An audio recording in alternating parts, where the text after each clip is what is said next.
أيوشي يا بابا دقيقة يا عدول يا دلال دير بالك على الأولاد يا دلال. يا دلال ديري بالك على الأولاد. هنا دفن عبد الحميد اليوسف مستقبله. هو إنسان بسيط كما كل السوريين. تزوج من دلال التي أنجبت له آية وأحمد. حلم يوما بأن يكون له عائلة فكانت. بذل كل ما بوسعه لتكبر العائلة. بلغ عمر طفليه التوأم شهورا 9. وفي صباح 4 نيسان 2017 ضغط طيار مجرم على زر إطلاق صاروخ محمل بغاز السارين السام ليضرب مدينة خان شيخون، فانقطع نفس أكثر من 100 إنسان كان يعيش هناك وفارقوا الحياة. قتلت عائلة عبد الحميد وإخوته وأولاد أخوته وكثير كثير. كان لنا وقفة مع عبد الحميد تحدث بدموعه لنا عما جرى. ممكن تحكي لنا التفاصيل شو اللي صار معكم من أول الحادثة؟ في الساعة 7 إلا تلت في الضبط كنا نايمين، كانت العالم كلها نايمة تقريبا.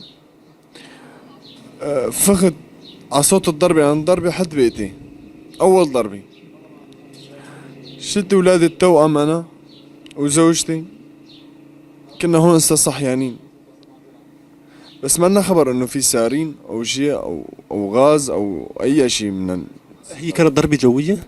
إيه طبعا ضربة جوية. لحقتها بعد ب5 دقايق ضربة تاني. طلعت هيك، هي بيت أهلي قريب علي أنا كمان. طلعت ولت الضربة عند بيت أهلي.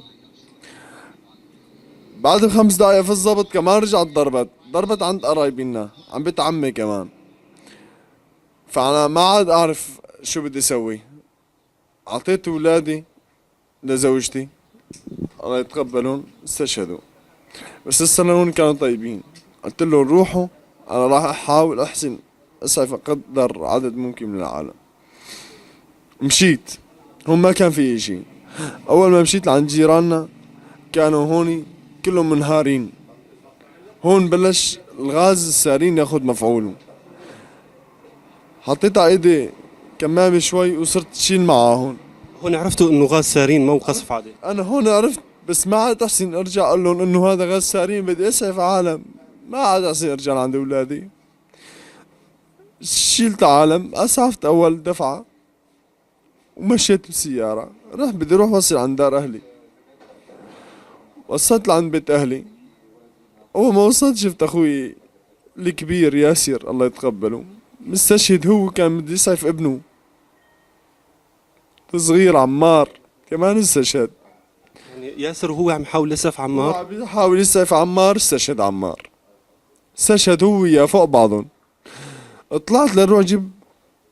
كيف عرفتوا انه مستشهدين او مفرقين؟ الزبد عم بيطلع من تمهم هيك ومزرقين كتير. قلت بدي احاول، عائلتي كلها فوق هسه. طلعت لروح شوف اخوي عبد الكريم، لقيته كمان مستشهد. في بنت اختي وفي ابن اخوي كمان، ابن اخوي ياسر كمان حمودي. قلت لي احمد راح يشوفه. طلع لقاه كمان مستشهد بالارض، كان خالص. في 4 5 عباب بيتنا كمان كلياتهم كانوا هون، هدول كلياتهم خالصين مستشهدين كلياتهم.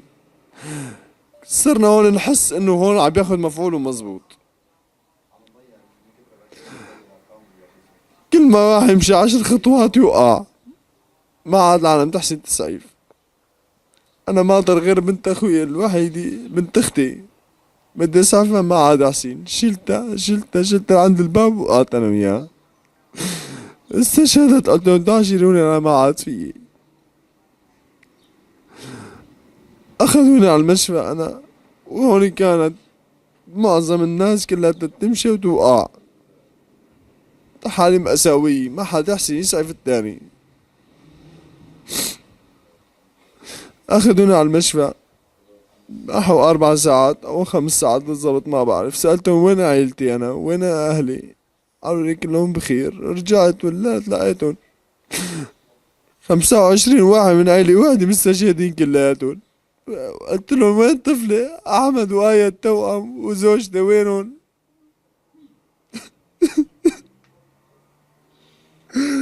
جابوا لي اياهم لعند مستشهدين. يا روح تركته ما في هون شيء، رحت للسجن سعي في العالم لقيتهم كمان بالسجن مخنوقين خنق.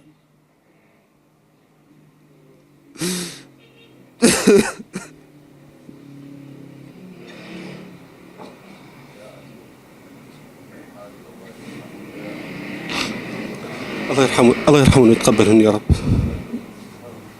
بكل تأكيد يعني الله يكون بعونك.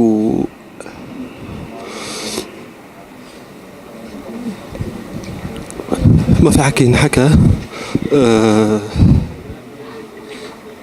جيراننا 11 عائلة تركيل، هذا رفيقي بيصير عندي كل يوم. 11 هو وولاده وامه واخواته، عائلة وحدة كاملة استشهدوا. نواد ومرته وبنته بالأرض. الأستاذ اللغة العربية أنس الخالد زوجته وأخوه وولاده في الأرض. ابن عم إبراهيم بالأرض، أسعفت مرته الحمد لله لحقت شالوها. ابن أخوه استشهد ما حسن كفي. رين كل شيء انهرت على الأخير، ما عاد أحسن كفي على الأخير. الحارة كلها استشهدت. 4 أولاد مع زوجتي وأطفالي التوأم، كنت أنا مسعفهم على أساس مأمن عليهم. نازين على الملجأ يا روحي وما حدا دريان فيهم. عند ما رجعت لحتى قالوا لهم هن الملجأ، رجعوا طلعوهم مستشهدين كلهم. يعني أطفال كلها أطفال ما تستحمل، يعني أنا الوحيد يمكن اللي نفذت. بس ايش ذنبهم هدول؟ يعني ليش ضربونا الغاز السارين؟ ليش ما عرفت؟ ليش ما عرفت؟ ايوش شو عملتوا يا روحي والله بحياتي.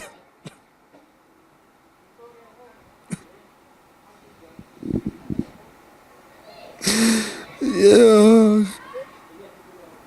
في لحد من لحدنا أرملي عندها 4 أولاد، بتحط أولادها عندي استشهدوا مع أولادي كمان.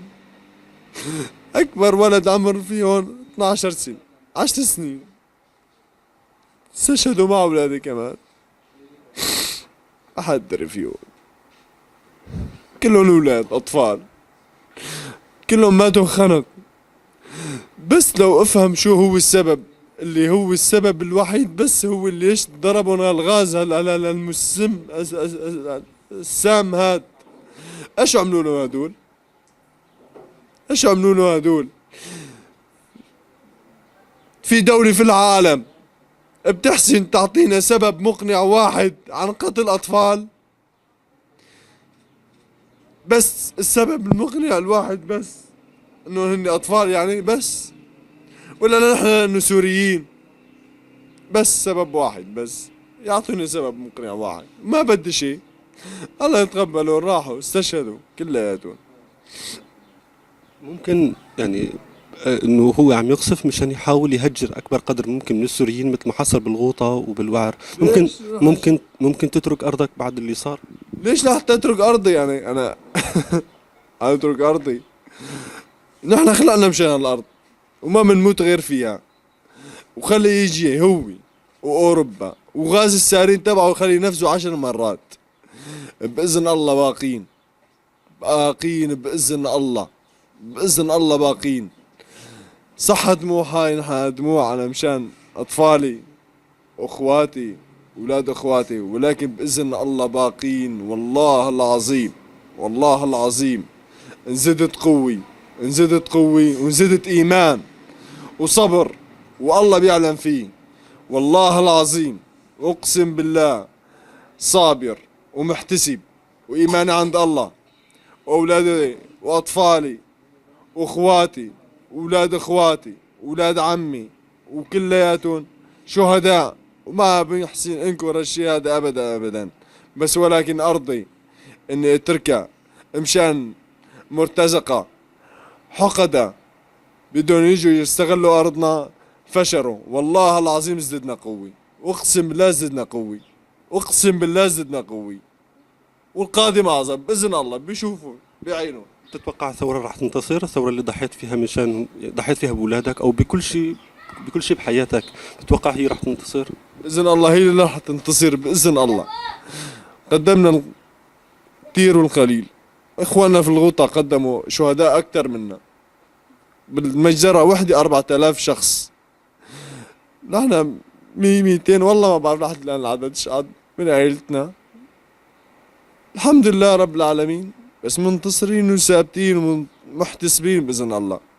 الله عز وجل. أنا كثير بتشكرك عبد الحميد وأسف كثير إنه تعبتك، والله يتقبلهم ويرحمهم يا رب، وإن شاء الله عز وجل سبقوك للجنة، وإن شاء الله هي تضحياتهم ما راح تروح على الفاضي، وبالنهاية المجرم راح يكون له يوم بإذن الله. ألف شكر لك عبد الحميد، والله يرحمهم ويتقبلهم يا رب. كلمات عبد الحميد كانت كافية لشرح تفاصيل الجريمة التي حصلت في خان شيخون. رسائله أيضا كانت واضحة لكل العالم، لشعوب العالم ولرؤسائها ولكل المجتمع الدولي، فأتمنى أن تجد هذه الكلمات جواب. نلقاكم على خير.